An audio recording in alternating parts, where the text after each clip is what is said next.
As you reach your mid-40s, your body changes, especially for a woman. You start needing hormones to rebalance your body.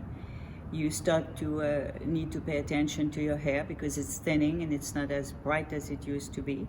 And you have all kinds of little mechanical things that are just giving up. In your 50s, it's another problem that you have. It reaches your bone. So you start having aches and pain, and usually it is created by arthritis. Now, we all know there is no cure for arthritis, but we hope and pray that aspirin will do the trick.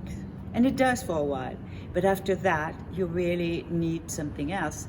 And in my case, it was a hip replacement on the right side.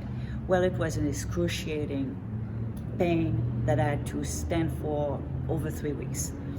I really did not expect it. It was worse than having my operation for the breast cancer, and I was hoping I would never have to go to the other side. Unfortunately, the other side started acting up a couple of years later. What to do if you didn't want to go through another operation? Well, I tried stem cells. That is when the stem cell help you refabricate your cartilage. I did have the procedure, and it stayed on top of the bones. It did not penetrate. I decided to ask the advice of a scientist that I work with by the name of Tamim Hamid, who is actually formerly from NASA. I'd invented the Theradome, which grew hair and fortified hair, and it worked for me. It was an incredible device that I still use today, 3 years later. So I gave him a call and I asked him for his opinion. He told me to look for a company called Theralase and find out who had it in LA so that I could get a treatment from that specific laser that could help penetrate the stem cells.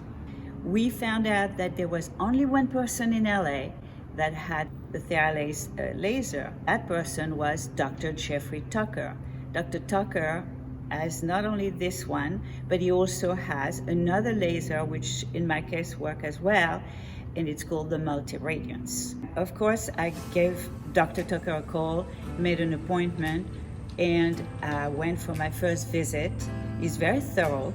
He actually starts by consultation where he evaluates your body and see at what stage your health is. Do you have enough zinc? Do you have enough of this, enough of that? And so I went through this. So we're going to do a nitric oxide level test. This is the nitric oxide strip.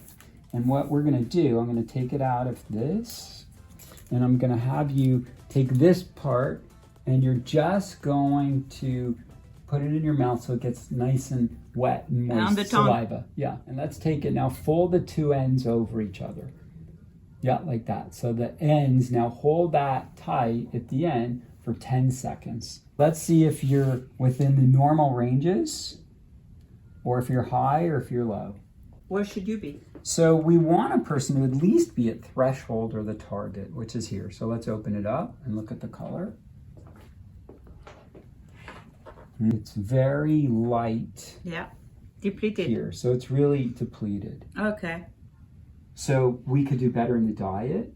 This would be the very high list: arugula, bok choy, spinach, lettuce. I'm doing a lot of these with patients. The majority of them are here.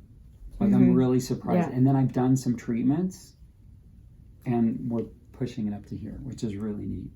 Let's do a zinc test. And the importance of the zinc test is you're going to take this and put it in the mouth and really swish it around. 10 seconds at least. Go ahead and swallow.